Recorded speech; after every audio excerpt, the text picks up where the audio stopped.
and queen works only occasionally.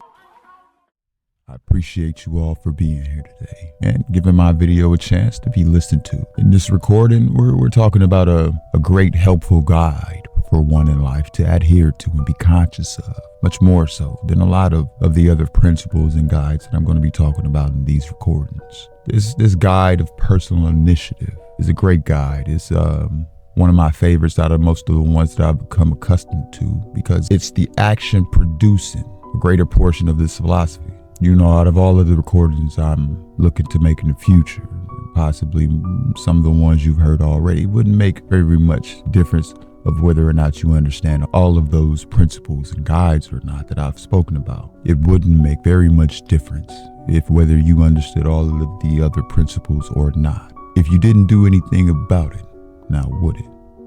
In other words, the value that you will be getting out of this philosophy will not consist of anything that I say in these lectures, will not consist of anything that I make mention of on the wayside or any of the other recordings that I've made that you've probably listened to or will listen to, or any of the textbooks that you be having to read, you know, motivational books about life, books about answers from the universe. All of that is not important, but the most important thing is what you will do about all of this. The action that you will take to really start digging in and using this philosophy on your own personal initiative. Now, there are certain things, you know, certain attributes of leadership and initiative, and those that I speak about here in this recording, there are about 31 of them. And I want you to start in to grade yourself on these that I make mention of. Me personally, I'm going to make comment on those that I see as most important. Incidentally, when you start in grading yourself, this will be the most important step, the first step into making these qualities your own. I don't believe, now that we're about to get started into it, I don't believe that I need to make much comment on number one, on definiteness of purpose. Because obviously, if you don't have a definite major purpose in life, you know, a major overall purpose, then you really have not that much personal initiative. And when you think about it, that's one of the most important steps. The very first step, again, is to find out what it is that you want to do in this life. If you're not sure about what you want to do in this lifetime, find out what you're going to do this year. Let's set our goals, not too high perhaps, or far off in the distance. Certainly, if you're in a business or a profession or a job, your definite major purpose certainly should enable you to step up your income through your services, whatever your services may be.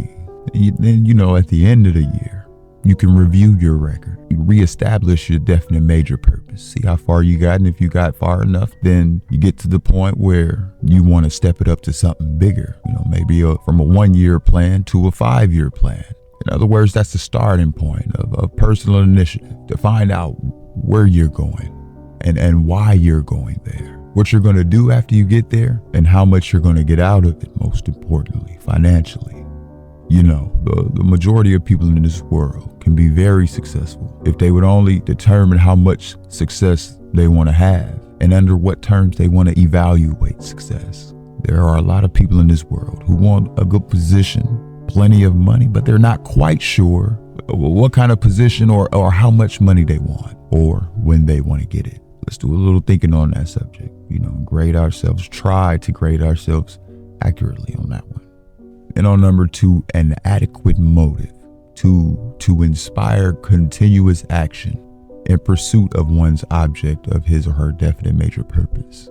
Now, on that note, study yourself very carefully and see if you have an adequate motive or motives. It'd be very much more so better to have more than one motive, you know, when you're going to go looking to attain the object of your major purpose, definite major purpose, whatever it happens to be, or your immediate purpose. You know, brothers, sisters, family, if you go looking, even if you go looking into the world or your own family or in your friendships, whatever relationship there is out there that you can look at as an example, nobody ever does anything without a motive. You know what? Let me think about that. Let me restate that. Let me say that again. No one outside of the insane asylum, you know, Someone that's off rocker and off balance will move without a motive, but normal people move only on motive.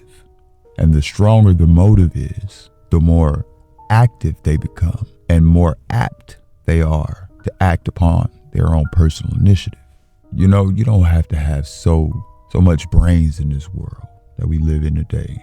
You don't have to be so very brilliant. You don't even have to have that kind of a crazy education, you know, super over the top, straight A's, 4.0, all of that. You don't have to have all of that in order to be an outstanding success. If you would just only take what little you have, whether it's little or not, start using it, put it into operation, doing something about it and with it. And of course, that calls for personal initiative. And number 3, a mastermind alliance. That is to say, friendly cooperation or cooperation at least, through which to acquire the necessary power for noteworthy achievements. You know, sit down and really take note, take the initiative to find out how many people you have in your circle, family, friends, whatever, people that you hold close. Find out how many people that you have that you can reach back and call upon if you were in need of cooperation or some kind of help. You know, make a list of them. I mean, people that you know that you can really turn to and ask for some kind of favor. Maybe you need a favor for it to be in the nature of a financial kind of situation. You know, an endorsement or an introduction, maybe a loan of money. And incidentally, unless you have all of the money lying around that you need and you don't really think about, there might come a time where you need to maybe reach out and ask to make a loan.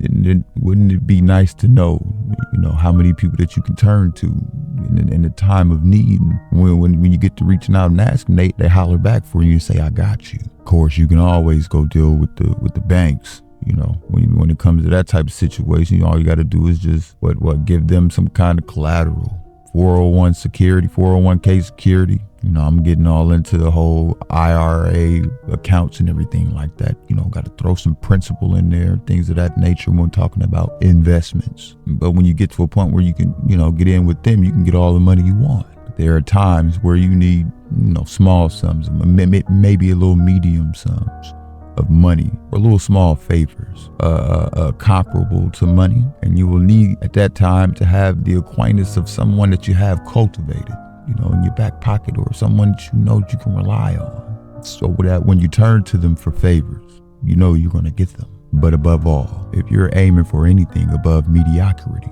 you will need to have a mastermind alliance of one or more people, you know, other than yourself, who will not only cooperate with you, but will go out of their way to help you in whatever endeavors that you're going after. And they have the ability to help you do something. And more importantly, they have the ability to come in the clutch that'll be of benefit to you. And ultimately, it's up to you, most importantly, to go out there and take the initiative to build those alliances with people, cultivate those type of relationships. And don't just come along and join you just because you're a good fellow. You have to lay out a plan. You have to have an objective. You have to find the people suitable to make up your mastermind alliance. And lastly, you just have to give them an adequate motive for becoming a mastermind alliance of yours. You know, when I think about it, I happen to know that the majority of people in the world today do not have a mastermind alliance with other people. There are imitations out there, you know, gangs and corporations, things of that nature. But we talking about personal relationships, you know, individual to individual. Think of it as the homies, females with their girlfriends, you know what I mean? That type of situation. So even if you don't have a mastermind alliance, don't be afraid to grade yourself 0 on that one. But when you come back to this right here,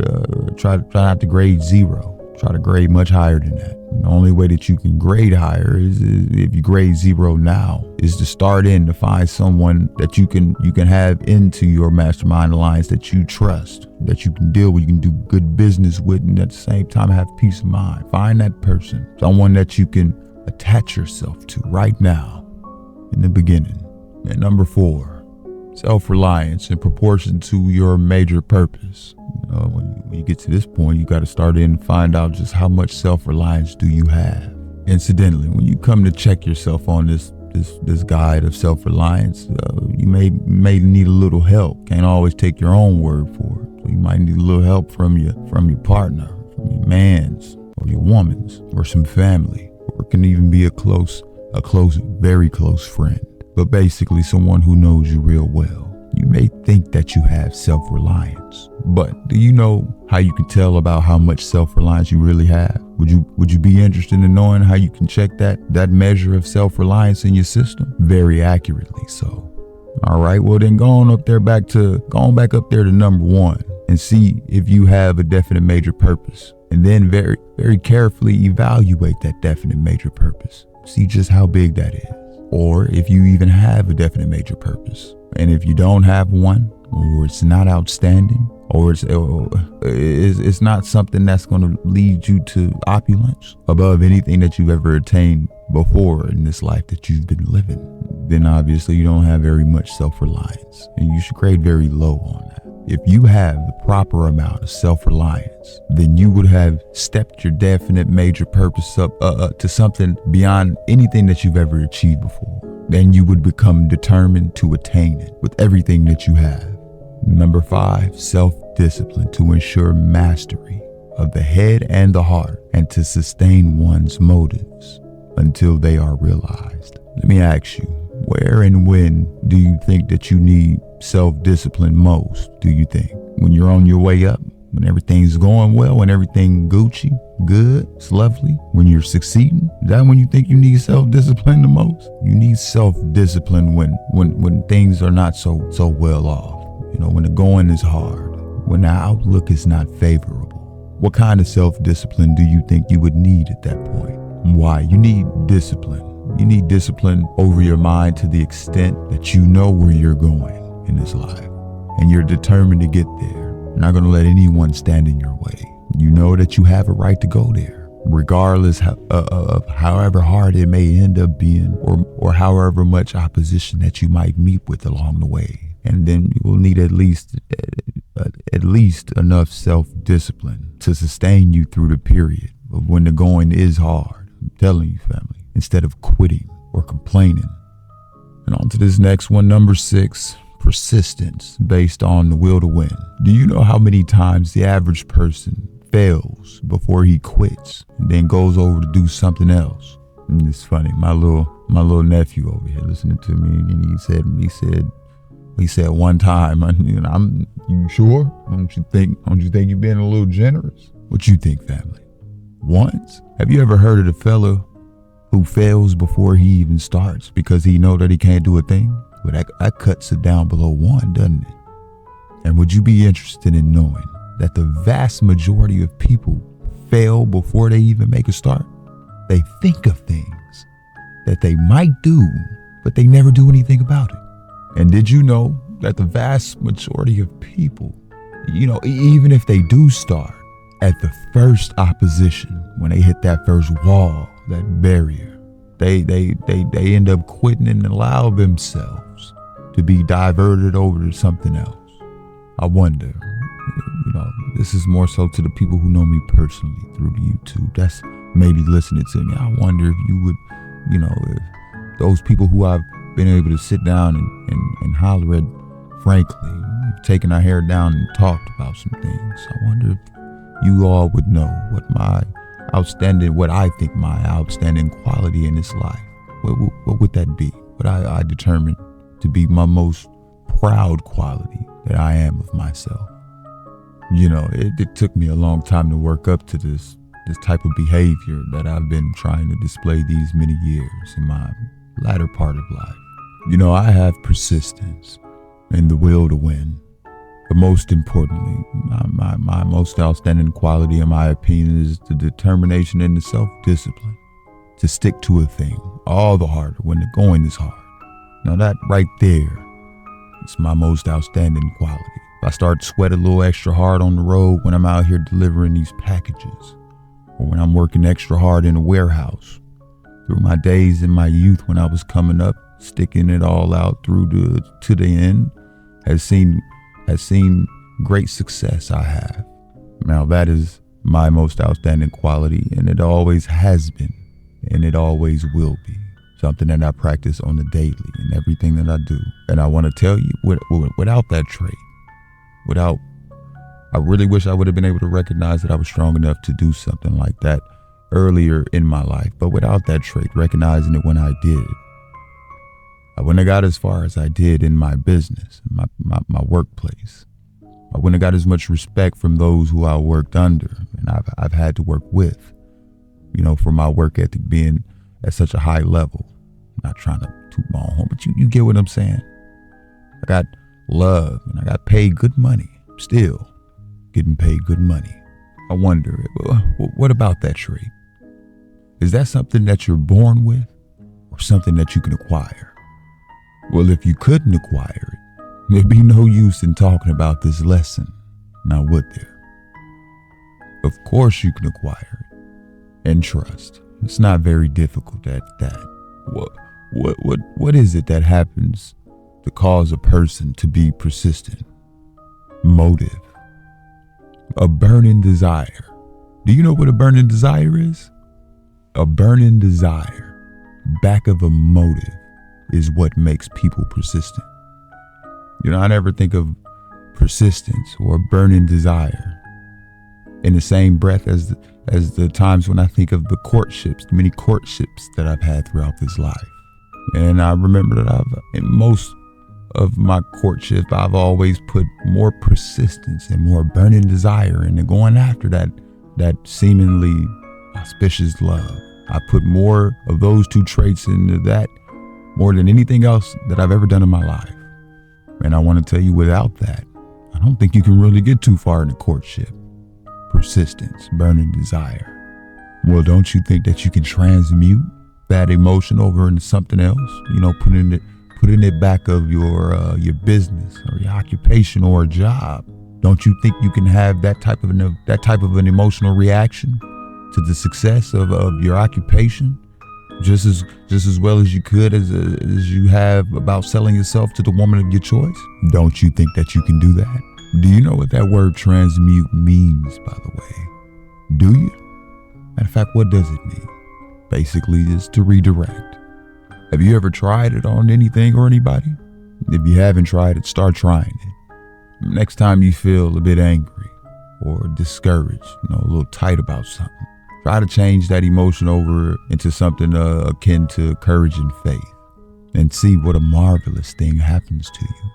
Change the whole chemistry of your whole brain and your whole body, and you will be much more effective, I'm sure. And number 7, a well-developed faculty of imagination, controlled and directed. Do you think those last words at the end of that sentence are important? Of course. An imagination not controlled and directed would be very dangerous. I once read a survey, a little fake analysis of all the men in the penitentiary throughout the United States. And you will be interested in knowing that the majority of men in the penitentiary are there because they had too much imagination, but it was not directed or controlled in a constructive direction. Now, imagination is a very marvelous thing, but if you don't have it under control, and if you don't have a direction, and if you don't direct it to definite ends, constructive ends, it may be very dangerous to you. And number 8, the habit of forming definite and prompt decisions. By the way, do you do that? Do you form definite and prompt decisions when you have all of the facts and knowledge that you can attain at hand in front of you, with which you can use to make decisions? Seriously, friends, if you do not have the habit of making decisions, definite decisions, prompt decisions, clear-cut decisions, when all of the facts are in, slack jaw on the job, you're procrastinating. At that point, you're really destroying this vital thing called personal initiative. One of the finest places to start in practicing personal initiative is to learn to make decisions firmly and definitely and quickly once you have all of the facts available. Now, I'm not talking about snap judgments. I'm not talking about half-baked evidence. I'm talking about facts, all of the facts that are in your hand in front of you on a given subject. You should then do something with those facts. You should definitely make up your mind exactly what it is you're going to do, and not play no games out here, not to be playing around. as so many people do. Because if you do that, if you start in playing games, little games, procrastinating in small ways, then you will fall into the habit where you will start procrastinating with everything that you do. In other words, you will not be a person who acts upon his own personal initiative. And number 9, the habit of basing opinions on facts instead of relying on guesswork. How many of you do that? How many of you base your opinions on facts instead of relying on guesswork? I wonder how many of you realize just how much throughout your days that you go walking around in this theater of life, relying on opinions instead of relying on facts, informing your opinions about anything. I wonder if you recognize the importance of making it your business to get at facts before you form an opinion about anything. Did you know that you had no right to an opinion about anything, any time, anywhere, unless it's based upon facts or what you believe to be facts? Did you know that? And why is that true? Can you tell me why that statement I just made is true?